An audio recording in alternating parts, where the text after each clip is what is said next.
Just this week, actually hindi ako sigurado, pero this week lang napanood ko yung start ng FIBA World Cup. Hindi ko alam kung basketball lang yung meron dun sa FIBA. Pero yun kasi yung pinaka-highlight na nakita ko. Puro basketball player na mga kilala sa iba't ibang mga bansa. And we all know na sa usapin ng Gilas Pilipinas, madalas, no, familiar din tayo. Alam natin yung pangalan ni Coach Chot Reyes, no, na madalas nasisisi din kapag natatalo yung Gilas Pilipinas. But again, if we will look at different teams in the FIBA World Cup, makikita natin yung relationship ng mga coaches and mga players. Minsan sinasabi natin na yung kahusayan ng mga coaches or ng mga tagapanguna ng bawat koponan at yung dedikasyon, kasipagan, yung pagtitiwala ng mga player o ng mga sumusunod dito sa coach na to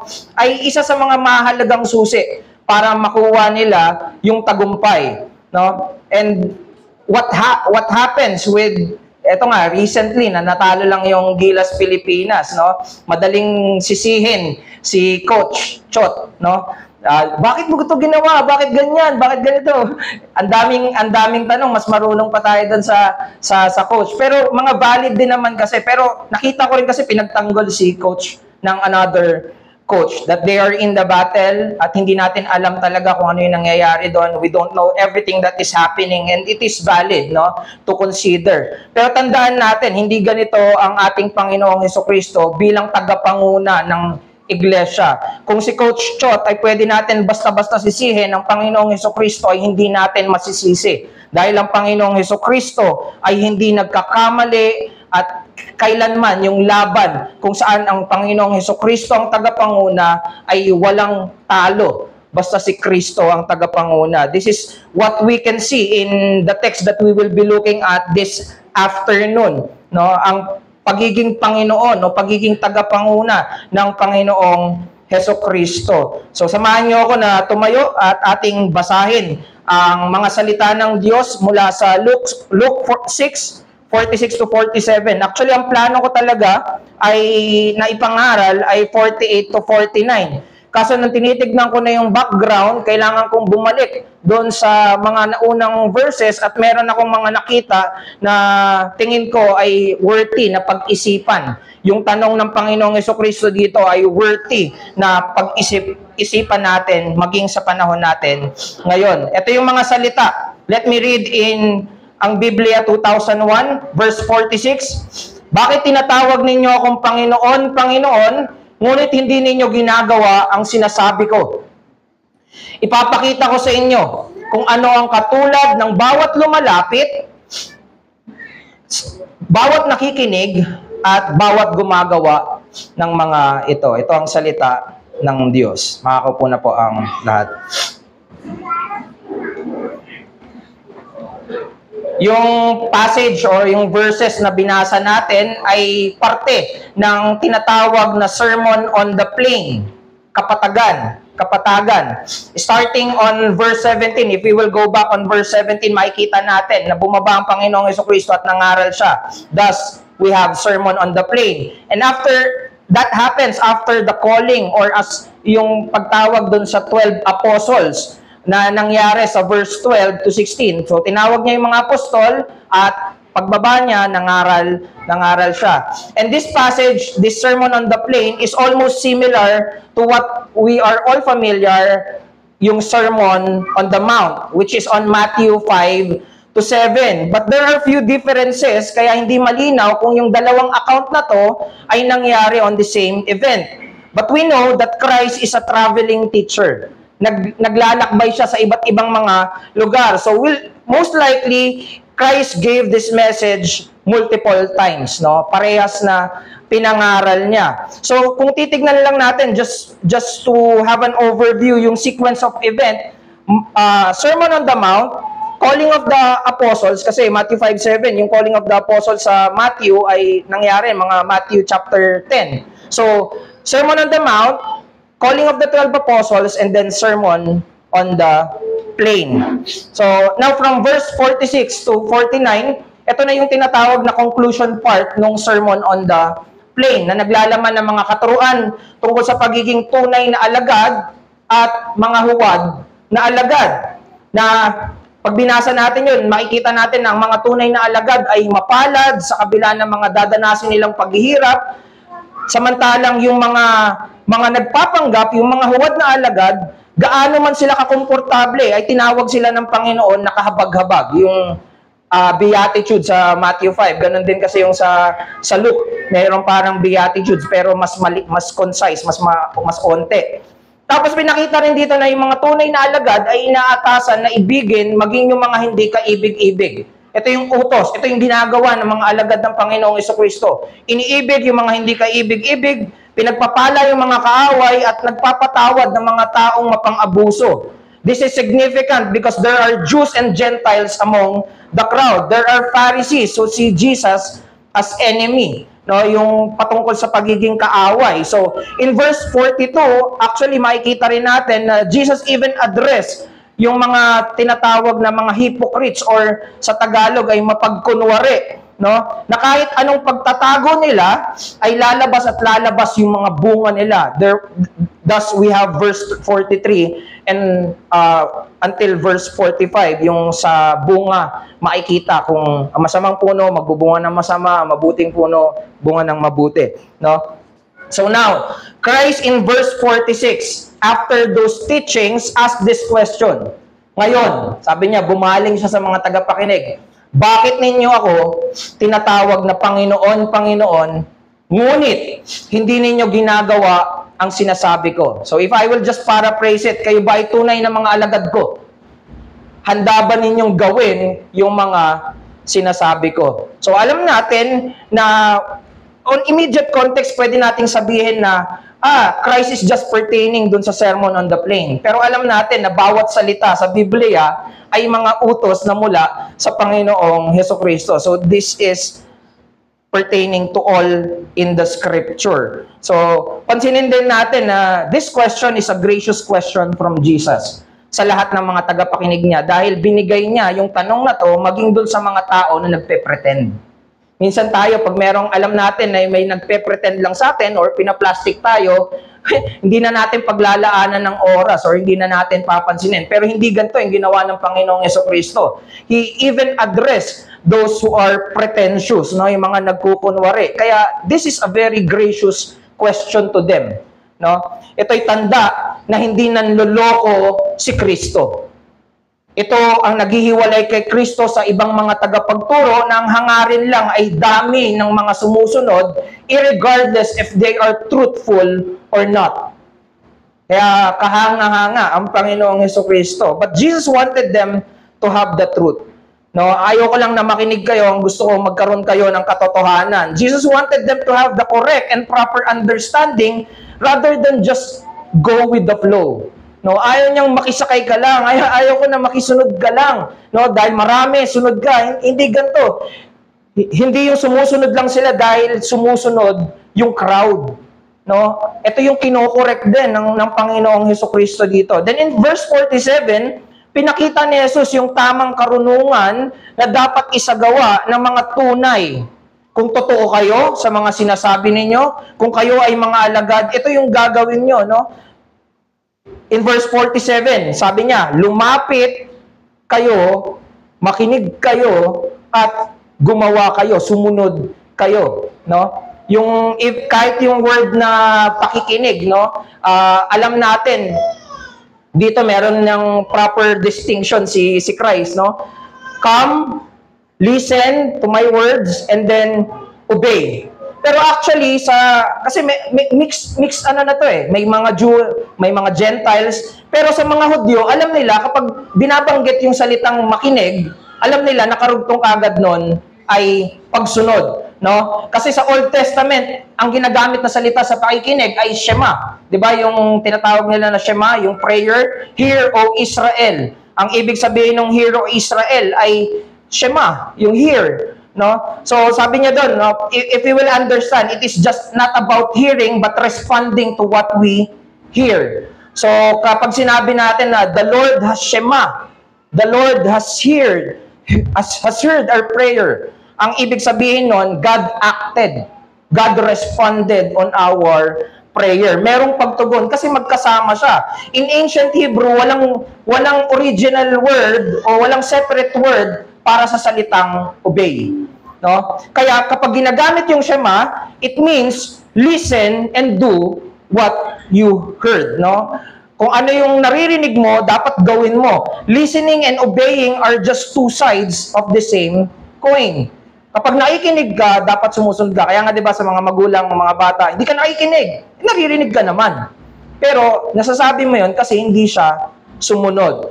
Kaya yung mga covenant breaker in the Old Testament, they were described as ganito, no? They have ears but they are not listening.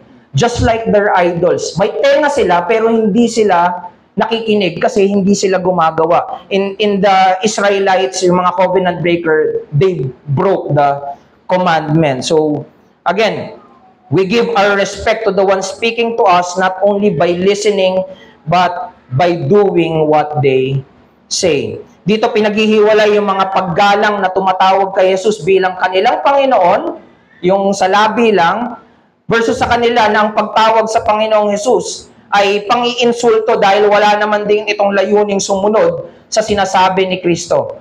Again, yung paghihiwalay lang na itong gumagalang at kumikilala at handang sumunod kay Kristo at itong mga panlabas lang na hanggang labi lang. No? So itong mga labi lang, alam natin na insulto kaagad yan kasi parang nagpapanggap lang. Alam mo yun, tinatawag nila si Jesus na Panginoon, pero alam nila na hindi sila susunod kung hindi convenient sa kanila. Parang kung hindi yan advantage sa akin, hindi kita tatawagin Panginoon. Pero dahil meron silang nakukuha, tatawagin nila si Jesus na Panginoon. Pagpapanggap. Parang ano to sa palengke, di ba? Hindi ka naman pogi, tatawagin kang pogi. Kasi may kailangan, ano? O kaya, may lalapit sa sasabihin, uy, pogi, may pera ka ba dyan? Alam mo kaagad na sinasamantala lang pero isipin mo, nakakatawa siya, pero ganun yung ginagawa ng mga tao dito. Tinatawag nila si Jesus na hindi lang Panginoon. Panginoon, Panginoon. Kaya pinag-uulit yung emphasis. Hindi siya basta mahina lang na parang nahihiya. Hindi. They are confident to call Jesus Lord, Lord. Tapos, dahil may kailangan lang. Tinatawag nila si Jesus na Panginoon, pero gumagawa sila hindi ayon sa pagiging Panginoon ni Jesus. Hindi nila concern kung ano yung gusto ni Jesus. Ang mahalaga sa kanila ay kung ano lang yung gusto nila. Nagsisikap sila na mahawakan yung damit ni Jesus kasi may kapangyarihang lumalabas daw doon. Sumisiksik sila sa maraming mga tao na nagkakagulo dahil meron silang matatanggap yung mga, 'di ba, yung crowds nga rin kahit yung mga pinakain na 6,000, 'di ba? Dahil meron silang nakapapala, meron silang nakukuha. Yung iba lumalapit dahil meron silang hinahanapan nila ng butas si Jesus. 'Di ba? Yung mga Pharisees tatawagin nila, Rabbi. Dito, Lord, Lord. Ano? Pinapakita sa atin dito na ang tunay at tamang pagkilala kay Jesus bilang Panginoon na hindi lang nakabase sa deklarasyon ng bibig, kundi makikita sa buhay na nagpapasakop sa mga salita ng Panginoong Jesus. Kaya ito yung mensahe na titignan natin. Calling Jesus as our Lord is a life submission rather than just lip declaration. Ang pagtawag kay Jesus na ating Panginoon ay buong buhay na pagpapasakop sa halip na pagpapahayag lamang ng labi. No? Panlabas na pagpapahayag lang. At ito rin mismo ang itsura ng totoong pananampalataya. Hindi pagpapahayag na labi lang, na sa labi lang maririnig, kundi usapin. Pag sinabing pananampalatayang Kristiyano, usapin to ng pamumuhay Kristiyano. Hindi to yung kagaya ng iniisip natin na maraming Panginoon, tumatawag kay Jesus na Panginoon, pero meron lang silang request na gustong matupad. And so we should be carefully evaluate the question of Christ. Bakit nga ba natin tinatawag si Jesus na Panginoon? Bakit natin tinatawag si Jesus na Panginoon? At tignan natin yung dalawang uri ng acknowledgement na makikita dito. Una, ang pagkilala na sa labi nagmumula ay kakikitaan ng walang laman o mapagkunwaring paggawa. Acknowledgement that comes only from the lips can be seen as an empty or pretentious observance. So, yung panlabas lang, It's an empty or pretentious observance. Pangalawa, ang nauunawa ang kahalagahan ng pagiging Panginoon ni Kristo ang nag-uudyok ng buong buhay na pagpapasakop. The perceived importance of the Lordship of Christ prompts lifelong submission. No? Kung nauunawaan natin yung pagiging Panginoon ni Kristo, if we perceive how significant, if we understood how significant the Lordship of Christ is, ang bibigay mo ay hindi lang tira-tira, no? Ang ibibigay mo ay buong buhay kung ano yung meron ka. So tignan natin yung una, no? Acknowledgement that comes only from the lips, that can be seen as an empty or pretentious observance, no? Walang laman o mapagkunwaring paggawa. So tignan natin, this is what Jesus was addressing in some of his listeners. Ito yung sinusubukan niyang i-address with the other listeners na nasa crowd.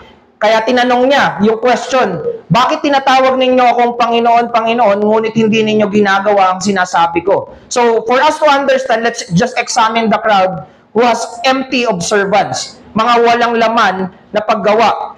Again, if we will go back in verse 17, we will see there na yung mga tao ay nanggagaling sa yung mga taong nagtipon-tipon ay mga nanggaling sa Judea at Jerusalem. Those are Jewish nation. That's a lugar ng mga Hudyo. Samantalang binanggit din doon na merong mga nanggaling din sa seacoast of Tyre and Sidon. No? At ito yung mga Gentile towns, mga Hentil. Kaya masasabi natin that there are mixed Jews and Gentiles among the crowd. They are those who gather with the crowds just to listen and experience miracles from Christ. Pwede natin sabihin na sila yung mga laity, the common people who will just follow the majority. Hindi ko alam kung naranasan nyo yan pag pipila ka ng ATM machine, kahit 4 yung ATM machine, pag nakita mo na walang nakapila at dun lang nakapila sa isa, dun ka na lang din pipila without checking the other machine. So ako kasi naranasan ko yan, pero mapapatanong ka kung mag-o-observe ka, no? Pero sila, kung saan lang marami, sunod lang kung saan yung marami. So we can say na sila yung tinatawag ni Jesus na tumatawag kay Jesus na Panginoon na hanggang bibig lang dahil nakasanayan lang, nakalakihan lang, o kaya ginagaya lang nila kung ano yung ginagawa ng marami. Perhaps because of ignorance or wrong knowledge, but we can say that they just go with the flow. They are like those people na umaawit nung Hosanna, Hosanna, nung papasok ang Panginoong Jesucristo doon sa Jerusalem. Pero a day after that, sila din yung mga kinantsawan ng mga Pariseyo na sumigaw ng ipako siya sa krus, ipako siya sa krus. These are same crowds. At bakit biglang nagkaroon ng pagbabago? Kasi kung basta maudyuan lang, kung ano yung marami, dahil nakasanayan lang eh. Those are empty things. Or those because of empty observance, napapahamak sila. Sa Pilgrim's Progress, parang si Pliable. Sunod-sunuran lang. Nanisi pa ng napahamak. No? Also, part of the crowds are the scribes and the Pharisees. No? Sila yung mga nagmamatsyag at humahanap ng mali kay Jesus if we read verse 7. Kung babalikan natin, chapter 6, verse 7. And for sure, or I don't know, most likely, sila yung tinatawag na mapagkunwari, mga hypocrites mentioned in verse 42. They are those who have pretentious observance. Mga nagkukunwari lang na paggawa, sumusunod, mapagkunwaring pagsunod kay Kristo. Jesus is acknowledged here as Lord, Lord, again, repetition as with an intense emphasis. Puno ng kumpiyansa. Isipin mo, naririnig yan sa mga Pariseyo, napakagaling na magpanggap nitong mga Pariseyo na to. They know the truth, but they are in denial of truth, na nagre-resulta ng mga series of pretentious act. Pangangatawanan na nila yung mapagkunwaring paggawa o nagpapanggap na lang sila sa mga relihiyosong pagganap. No? Tandaan din natin, nakasama nila si Judas all throughout. Hindi lang yung mga Pharisees. Yung mga Pharisees, nalaman kagad eh. Pero si Judas hanggang dulo, nagpanggap. No? So, regardless of who the audience are, makikita natin na ang gusto ng Panginoong Jesucristo ay hamunin kung ano yung pangkasalukuyang pangunawa ng mga taong to patungkol sa sinasabi nila o yung kiniklaim nila na pagiging Panginoon ni Kristo at yung practice na ginagawa nila. Ano yung response nila sa pagiging Panginoon ni Kristo? Sinusunod ba talaga nila? Kung tinatawag nila si Jesus na Panginoon, sinusunod ba nila si Jesus bilang Panginoon? Nagpapasakop ba sila sa pagiging Panginoon ni Jesus? Tandaan natin, recognizing Jesus as our Lord is a good claim. Napakagandang claim niyan. However, this claim is empty and even pretentious kapag yung practice natin o yung pamumuhay natin ay contrary to what we confess. Dapat compatible yan sa katotohanan na kiniklaim natin. No? Kaya nga, kung meron kang katotohanan na pinangahawakan, na naririnig sa'yo, maging maingat ka sa pamumuhay mo. At ito mismo, yung hypocrisy. No? Ito mismo yung pagiging mapagkunwari. Claiming moral standards or belief kung saan yung behavior ay hindi tugma dun sa kiniklaim niya na pinaniniwalaan. Inaangkin ng labi mo ang tamang pamantayan o paniniwala samantalang ang pamumuhay at pag-uugali mo ay salungat sa sinasabi mo. No? Kaya yung aral na makikita natin dito, hypocrisy is the empty or pretentious observance that is so wicked that it tries to deceive all, even your own soul. Niloloko pati yung sarili mo. Pero I want you to be convinced at magbibigay lang ako ng ilang points about hypocrisy para makita natin na this is very wicked sin. No? Una, hypocrisy is no small sin because it is against God. Laban ito sa Diyos. Sabi ni Thomas Adams, the hypocrite certainly is a secret atheist. The hypocrites are secret atheists. Dahil kung naniniwala sila na may Diyos, hindi sila maglalakas ng loob na linlangin ng Diyos ng harap-harapan. Harap-harapan dahil alam ng Diyos yung ginagawa nila pero patuloy nilang ginagawa. Hypocrisy is also a form of disobedience to God. No? Mukhang obedience, pero dahil panlabi lang na pagsunod, sige, susunod ako, pero walang kasunod na paghakbang. No? Again, half obedience is still disobedience. No? This is why hypocrisy is also against the good of other people as it leaves bad testimony of God. Napaka-mapanganib ng hypocrisy dahil mini-misrepresent niya yung Diyos. Na kapag nagsabi ka na Christian ako, tapos gumagawa ka ng pagiging taliwa sa pagiging Kristiyano, nag-iiwan yon ng bad testimony. Kaya nga maririnig mo sa mga tao, ayoko maging Christian. Ganyan lang din naman pala magiging buhay ko. Ayoko maging Christian. Ganyan lang din magiging ugali ko. No?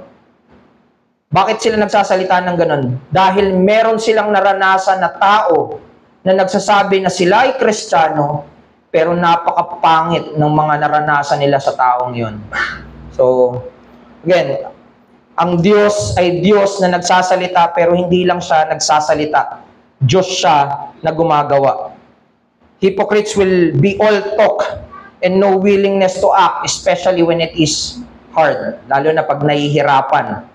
Also, hypocrisy is contrary to the ways of God.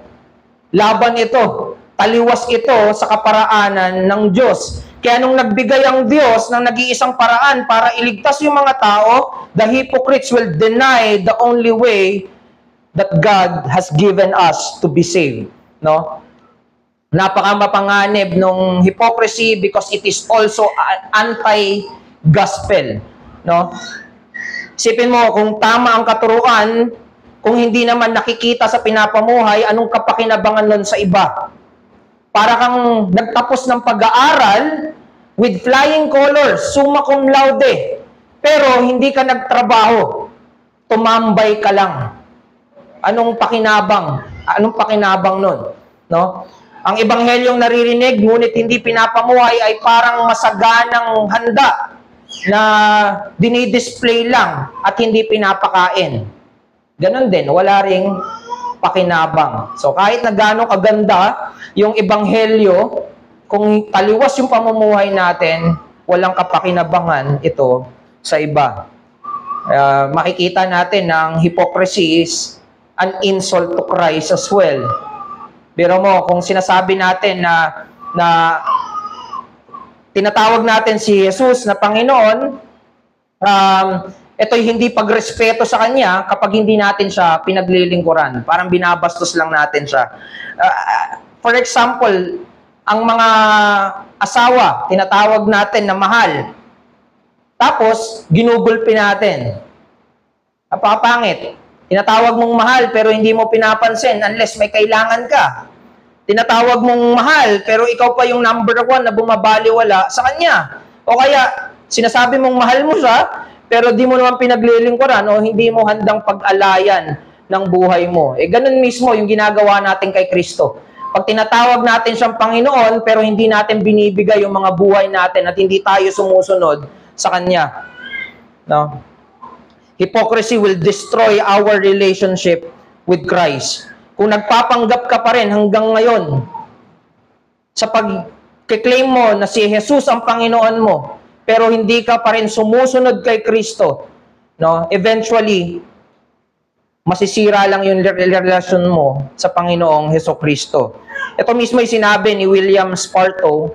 Sabi niya, those who begin, pinaraphrase ko na lang to, those who begin and will continue in hypocrisy will certainly end in apostasy. Ikaw na nagsimula at nagpapatuloy sa pagkukunwari ay tiyak na tatalikod sa dulo. No? Tatalikod sa Diyos, tatalikod kay Kristo. So, also, hypocrisy is against God's people na kapag sinasabi natin na bibigay natin yung buhay natin sa mga brethren, pero dahil mapagkunwari nga tayo, we don't give time or even simply care to our brethren. Those are hypocrisy na hindi kakapakinabangan o hindi makikinabang ang ating kapatiran. No? Our priority is ourselves within hypocrisy. Kaya, kapag nako-compromise yung mga mabubuti, no, handang-handa nating bitawan yung kabutihan para sa iba as long as tayo, secure tayo. Nakikilahok, pero alam mo yun, if we will examine ourselves, ito yung mga nakikilahok pero hindi mo makikitaan ng pakikisa. Kasama mo pero hindi naman nakikisama. O parang walang pakikisama.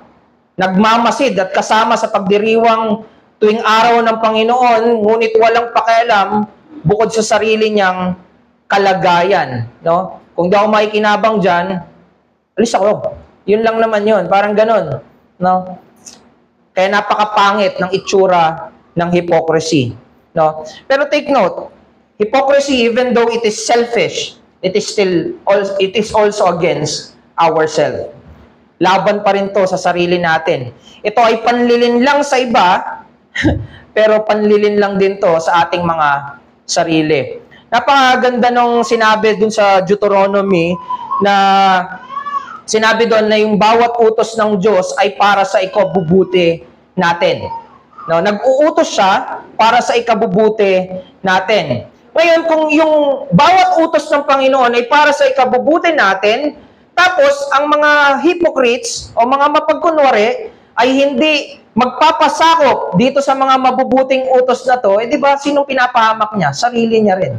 Dahil parang tinatanggihan niya yung mabuti at willing siya doon sa hindi mabuti para sa kanya. Kung sasanayin natin ang ating mga sarili na huwag sundin ang mabubuting utos ng Diyos sa bawat araw, we will just endanger ourselves. No, parang nilalagay natin yung sarili natin sa kapahamakan. Hindi magtatagal at makikita natin ang ating mga sarili na hayagang tinatalikuran ng Diyos. O di kaya, nandito ka nga sa lingguhang panambahan pero nagkukunwari ka na lang para makapagpatuloy. Saan galing yon? Doon sa mga inipong pagkukunwari. Again, no matter how beautiful your words or your expression are to Christ, those are just bare words, empty, if your action has no commitment, no dedication, and no faithfulness to the word of Christ. Apakapangit. Though your words are beautiful, if your actions are disobedient to the Lordship of Christ, your actions are bringing wrong messages. No? Ang mensahe na pinapadala nito sa mga tao ay maling mensahe. Para tayong kagaya nung sinasabi sa Matthew 7, para tayong mga false messenger, mga false prophet, no? Anong description sa Matthew 7:15? Mga wolves in sheep clothings, no? Mga asong lobo na nakadamit ng parang tupa. Those are the hypocrites. Kaya ang hamon sa atin, iwasan natin yung hypocrisy ng mga Pharisee and even the laity and even Judas himself, no? Magsuri tayo kung tama ba yung ginagawa ng marami, then let's recommit ourselves to God. Magpakatotoo ka sa paglapit mo sa Diyos. Walang sense ang pagkukunwari dahil alam ng Diyos kung ano yung daladala mo. Walang sense. Hindi natin maluloko ang Diyos. Kaya kung hindi natin maluloko ang Diyos, niloloko lang natin yung sarili natin. It is helpful na gumawa tayo ng mga daily honest assessment ng mga ginagawa nating paglilingkod at pagsunod sa ating Panginoon. At kapag nakita natin na hindi natin sinusunod yung Panginoon sa mga aspeto ng buhay na to, let's repent on that. Akala natin maliit lang yung mga bagay na yun, pero kung naiipon yun, ipapahamak ka nun. Dadalhin ka nun sa pagkukunwari na paglilingkod o gagawa ka na parang wala namang kwenta. No? Pwedeng mag-agree kayo sa kahalagahan ng means of grace araw-araw. Pero ginagawa ba natin? Araw-araw. Kumikilos ba tayo? Gumagawa ba tayo ng paraan? Are we willing to give our lives dun sa sinasabi natin na mahalaga? Kung hindi, that is hypocrisy. When we say we want people to know Christ, but we don't do anything para makilala nila si Kristo, that is also hypocrisy. There are bad habits created when the means of grace are not cultivated. Tandaan natin yan. Kung hindi natin pinapagyaman, dinidisiplina yung mga sarili natin sa mga mabubuting inuutos at kaparaanan ng Diyos, we are just building bad habits na pwedeng magpahamak sa atin. So, gusto kong mapagnilayan ng bawat isa na yung weekly response natin sa utos ng Diyos na sumamba, usually yan ay reflection lang ng araw-araw natin na pagtugon sa Diyos. Kung araw-araw we reject Christ, yung weekly response natin will be rejecting Christ. If our daily response to Christ is submission, and our weekly response will be submission. Hindi siguro sabihin natin na pabago-bago yan, pero yun yung normal dapat eh. Mas madali na tumugon sa Panginoon ng buong buhay na pagpapasakop kung araw-araw ginagawa na natin siya. Pero kung araw-araw sanay tayo na binabaliwala ang pagiging Panginoon ni Jesus, huwag kang magtaka na kapag linggo, pinag-iisipan mo pa kung susunod ka kay Kristo. Endangers the Lordship of Christ in you. Panginoon pa ba si Kristo sa'yo? Again, madaling talikuran si Kristo ng mga taong araw-araw na sinasanay ang pagbabaliwala sa pagiging Panginoon ni Kristo. But for those who discipline themselves to daily submission to the Lordship of Christ, they will hold on to Christ. Sabi ni John Trapp, they will shine in their worst times. Magliliwanag sila, maging dun sa pinakamadilim na pagdadaanan nila. Bakit? Sinanay nila yung sarili nila na araw-araw magpasailalim sa pagiging Panginoon ni Kristo. Pangalawa, ang nauunawa ang kahalagahan ng pagiging Panginoon ni Kristo ang nag-uudyok ng buong buhay na pagpapasakop. The perceived importance of the Lordship of Christ prompts lifelong submission. Sa earlier chapter, makikita natin na si Jesus ay tinatawag na rabbi, guro, or master. No? Kasi gano'n naman noon eh. Pag magaling ka magsalita, magtuturo ka, kapag may sumunod, follower mo yon at ikaw yung master. No? Disciple, yun yung iba. So, pag teacher ka, may mga disciple ka. Kapag ginagamit yung title na rabbi kay Jesus, they are acknowledging his role as a respected teacher or guide. Kinikilala nila yung karunungan at maging yung otoridad ni Kristo na magbahagi ng mga katuruan. Marami ang kayang maging teacher, but not all can perform miracles. No? Kaya, ito rin yung makikita natin as we go back to Luke 5, si Pedro, una, tawag niya kay Jesus, Rabbi. Luke 5 verse 5. Tapos, nung na-witness niya yung miracle, yung paghahagis ng lambat sa inutos niya na side, tapos nakakuha siya ng marami, biglang ang tawag na ni Jesus kay Christ ay Lord, no? Yung sa verse 8, no? And the title Lord carries an implication of submission and obedience. It implies a commitment to follow Christ in every instruction and live according to the Lord's principle. Kaya kapag tinatawag si Jesus na Panginoon, it goes beyond His authority to teach. Yung title na Lord dito is for recognizing His messianic office. Dahil kinikilala yung mga miracles as a sign na si Jesus ang pinangakong Mesiyas, ang pinangakong tagapagligtas ng mga tao ng Diyos. Di ba yun naman yung ibig sabihin ng Mesiyas, Kristo, anointed by God? Bakit inanoint? Kasi pinili. Para saan? Anong gawain? Gawain ng pagliligtas at wala ng ibang tagapagligtas. Kaya makikita natin dito na hindi lahat ng nasa crowd ay kinikilala yung pagiging Mesiyas o pagiging yung Lord as a Messiah, no? Pero sila na mga kumikilala, sila na mga kinikilala yung kasalanan nila, alam nila na yung ginagawa nila kahit gaano kaganda ay maruming basahan sa harapan ng Diyos. Sila na kinikilala na sila ay walang pag-asa sa sarili nila unless merong manguna sa kanila. Sila yung tumatawag kay Jesus na Panginoon. Alam ko na imperfect ako. I know that I am a failure. But good thing there is a Lord like Jesus. No? Kailangan ko ng tagapanguna na katulad ni Kristo dahil wala nang katulad si Kristo. No? Yung nag-iisang Kristo. No? Nauunawaan nila yung pangangailangan nila. Walang makakatulong sa akin maliban sa ipinadala ng Diyos na tagapagligtas. Yung tagapagligtas na yan ay Panginoon at yun ay si Kristo. Bagamat mga ordinaryo at mga pangkaraniwan tong mga taong sumunod sa Kanya, nakita nila na karapat dapat sundin si Kristo ng buong buhay nila. Ito yung mga apostol. Pero again, these apostles, hindi lang sila yung sumusunod kay Kristo. May mga disipulo rin na tapat na walang pangalan, pero ang importante ay sumunod sila katulad ng mga pagsunod ng mga apostol. Nakita natin ang ilan sa mga apostol at ang mga disipulo na iniwan yung mga pamilya din nila o yung mga ginagawa nila o yung mga makasalanang pamumuhay nila para sundin at gawin kung ano yung mga ipinag-uutos ng Panginoong Hesukristo. We heard this from Peter nung tinanong si Pedro ng Panginoong Jesus. Sabi niya, anong sabi nila patungkol sa akin? Kayo, anong sabi niyo patungkol sa akin? Sabi ni Pedro, kayo po ang Kristo. So, ibig sabihin, malinaw sa kanila na si Jesus ang Kristo, ang Mesiyas. No?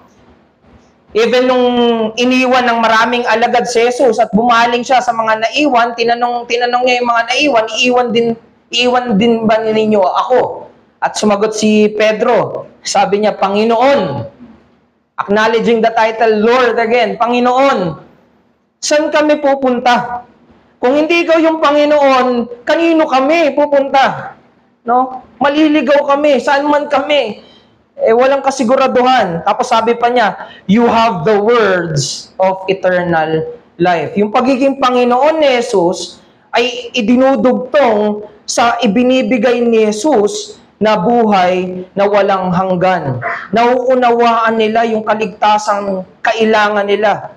Again, Peter represents the voice of other faithful believers. Nauunawaan nila na ang sundin at magpasakop sa pagiging Panginoon ni Jesus ay higit pa sa kanilang temporal na mga buhay. Christ's Lordship is greater than temporary life. Nakita nila, ano yung buhay ko? Anong silbi ng buhay ko ngayon kung hindi ako magpapasakop sa pagiging Panginoon ni Jesus? Kung nakita nila yon, ang tanong sa'yo, nakikita mo ba yon? Ano yung buhay mo ngayon na wala sa ilalim ng pagiging Panginoon ni Jesus? They understood that there is no salvation if they will deny the Lordship of Christ. Kaya ito yung aral genuine salvation will acknowledge Christ as Lord, worthy of our all. No? Ang totoong kaligtasan ay kikilalanin ang pagiging Panginoon ni Kristo na karapat-dapat ng kanilang lahat. Hindi lang yung tira-tira, hindi lang yung kung ano lang yung meron ka. Lahat ng meron ka, ibigay mo sa Panginoong Hesukristo. It is life submission. Not just today, but the rest of your life, ibigay mo sa Panginoong Hesukristo. Walang kaligtasan sa kanila na hindi kakilalanin ng Panginoong Jesus. No? Kung hindi mo kikilalanin si Jesus bilang Panginoon ng buhay mo, walang kaligtasan para sa'yo. Sila na mga niligtas, their commitment to the Lordship of Christ is life submission and not just lip confession. They know that this involves giving every area of their lives under the Lordship of Christ. No? Kung tayo ay parte ng mga crowd na nakikinig kay Kristo, at tayo ay tinanong ng parehas na tanong, bakit mahalaga na kilalanin mo ang pagiging Panginoon ni Jesus? Anong sasabihin natin?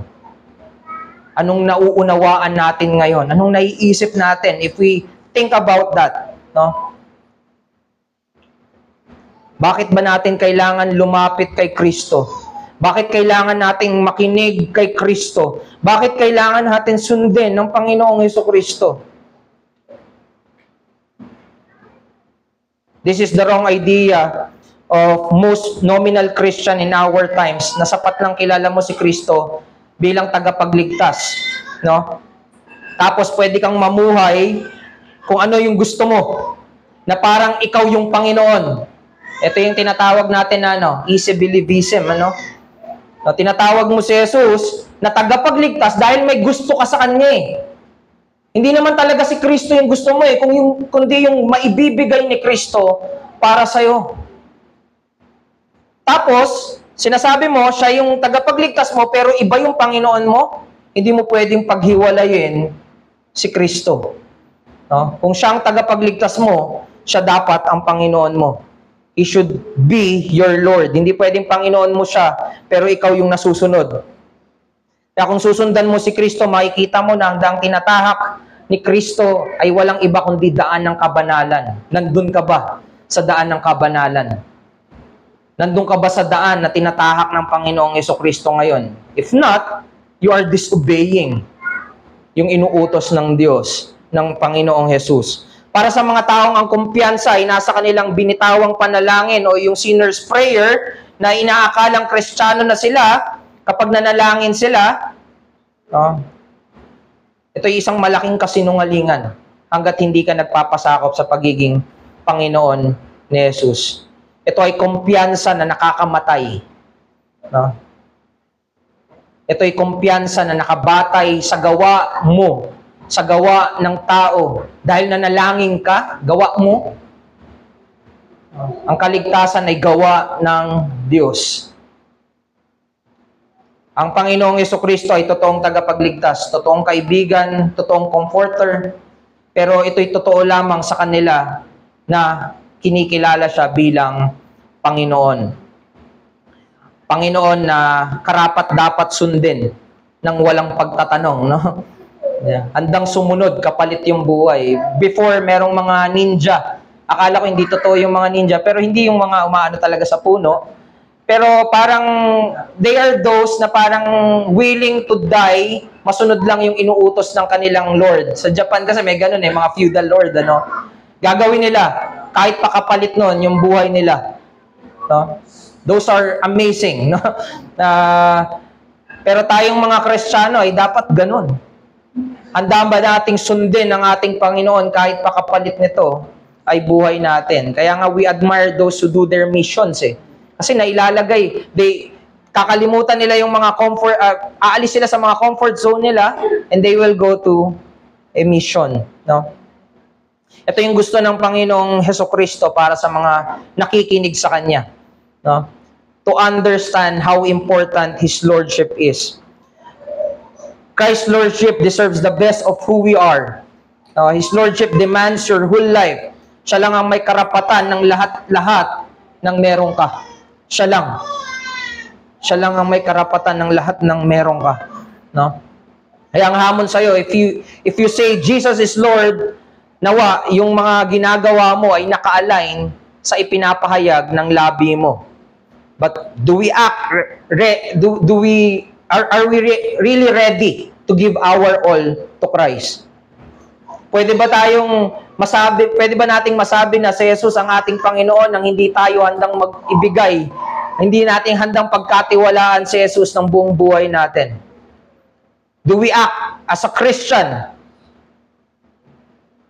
sa lingguhang panambahan, sa mga tahanan natin, sa mga eskwelahan natin, sa trabaho natin? Alam ba ng mga tao sa paligid natin na Kristiyano tayo dahil ang kilos natin ay pang-Kristiyano? Malinaw pa rin bang nakikita yung pagiging Kristiyano natin saan man tayo mapunta?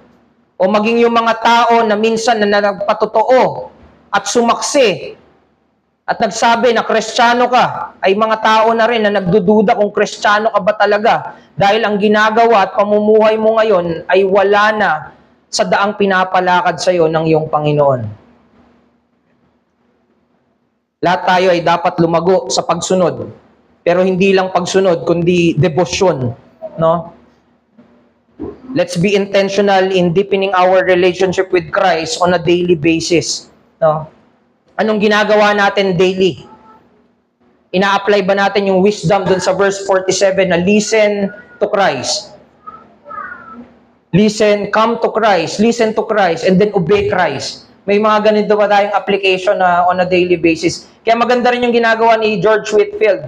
Kung si Jonathan Edwards, may mga resolve siya, no? Mga resolution. Si Whitefield, bago siya matulog, may mga list of questions siya na binabasa niya bago siya matulog. Halimbawa, nagalit ba ako?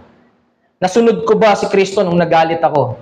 Or nakapanalangin ba ako? Nakapagbasa ba ako? Meron ba akong nabahagian ng mga karunungan patungkol sa Kristo na pinaniniwalaan ko? Mga ganong question, list of questions siya na napakaganda. You can also apply that in your own journal, no? Pwedeng bago ka matulog, itanong mo rin to. I-examine natin yung mga sarili natin on a daily basis. Gawin natin parati kung ano yung sinasabi niya. Napakaraming dapat gawin. Isipin mo, maraming pamilya yung dapat abutin. Yung mga mag-asawang Kristiyano, dapat nagtutulong-tulong na tayo sa paglago sa araw-araw na kabanalan. O tayo pa yung nagpapabaya sa kabanalan. Nakakalimutan natin yung goal natin as Christian in marriage, no? Ba't ba tayo nagpakasal, di ba? Isang reason natin kaya tayo nagpakasal is, di ba? Primary yung kabanalan para matulungan natin yung isa't isa sa kabanalan. Tapos yun yung number one na napababayaan, no? Problemahin dapat ng bawat Kristiyano kung paano maririnig parati si Kristo at ang Ebanghelyo sa kani-kanilang mga tahanan. Sa mga magulang, we read those parents in the Old Testament offering their child to Molech. Napakapangit no? Yung papatayin yung anak, itatapon sa apoy, at sasabihin nila ito yung alay nila sa Diyos-Diyosan nila na si Molech. But isn't this what we do when we don't give time to teach our children about our Lord? Diba parehas? Ito rin yung ginagawa natin sa kanila. Dahil hindi natin dinadala kay Kristo, kung kani-kaninong Diyos-Diyosan natin sila, dinadala. Sinasabi pa natin na, bata pa yung anak ko, hindi ko pa matuturuan, hindi pa nakakaintindi. O kaya sabihin natin, wala pa akong anak. Ang tanong ko sa'yo, kailan ka magsisimula? Masasanay ka ba na turuan yung pamilya mo na sumamba kung ngayon pa lang, araw-araw ay sinasanay mo na yung sarili mo na pabayaan at baliwalain yung mga kaparaanan ng biyaya ng kayo pa lang? Start now.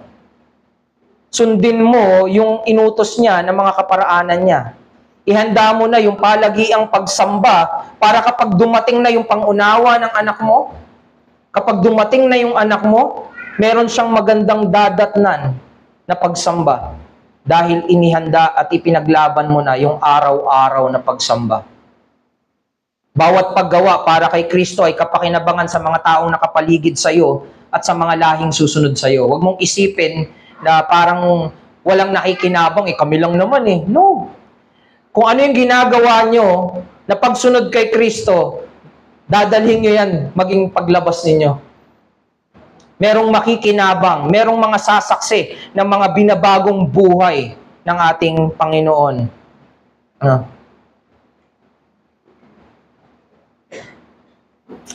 Kung hindi natin to gagawin, yung mga anak natin, paglaki nila, sila mismo yung magtatanong sa atin. O yung mga malalapit, mga minamahal nating pamilya, mga malalapit na tao sa atin, sila pa mismo yung magtatanong sa atin. Bakit mo tinatawag si Jesus? Di mo namang ginagawa yung inutos niya. Masakit yun. Tatanungin ka, paglaki ni Jayden sa akin, pag marunong na magsalita, akala ko ba si Jesus yung Panginoon mo? Bakit parang iba sinusunod mo? Ang sakit sa akin nun.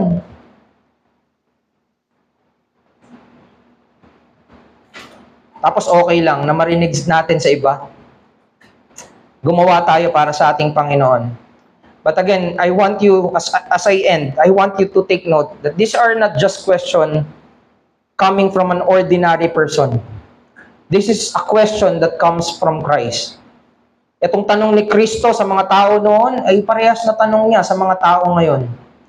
Bakit mo ako tinatawag na Panginoon habang hindi mo ginagawa yung mga ipinag-uutos ko sa'yo? Tinatawag mo pa ba siya na Panginoon mo?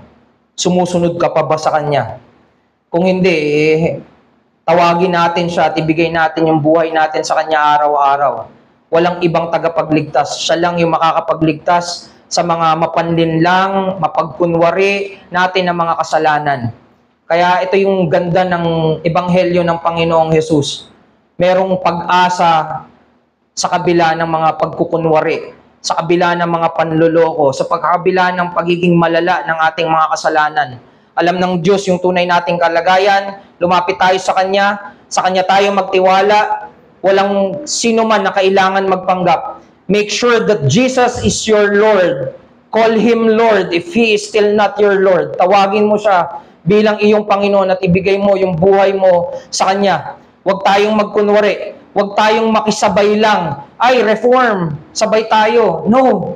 Siguraduhin mo na nauunawaan mo yung kahalagahan at yung pagiging Panginoon ni Kristo sa buhay mo. Nasa Kanya yung kaligtasan. Manalangin tayo. Aming Diyos, nais naming ipagpasalamat sa inyo na ikaw ang nananatiling Panginoon at walang sino man ang pwedeng magpabagsak sa inyo bilang Panginoon. Walang hihigit sa inyo. Dalangin namin, Panginoon, na turuan nyo ang mga kaluluwa na nakarinig ng inyong salita na patuloy na magpasakop. Renew us help us evaluate ourselves, pero help us to go back to the path of Christ. Tulungan nyo kami, Panginoon, na lumapit at nawa, hindi kami maging pangit na testimonya sa mundo, maging sa aming mga kapwa Kristiyano. Dalangin namin, O Diyos, na maging mayaman ang Ebanghelyo as we follow Christ. Kagaya ng sinabi namin kanina, ang sundin ka ay walang pagkatalo. Kaya sana po, kami buong pagtitiwala na sundin ka, pagkatiwalaan ka bilang aming Panginoon na dapat masunod sa bawat buhay namin. Salamat po sa inyong salita. Pagpalain nyo kami. Tindalangin namin sa pangalan ni Kristo.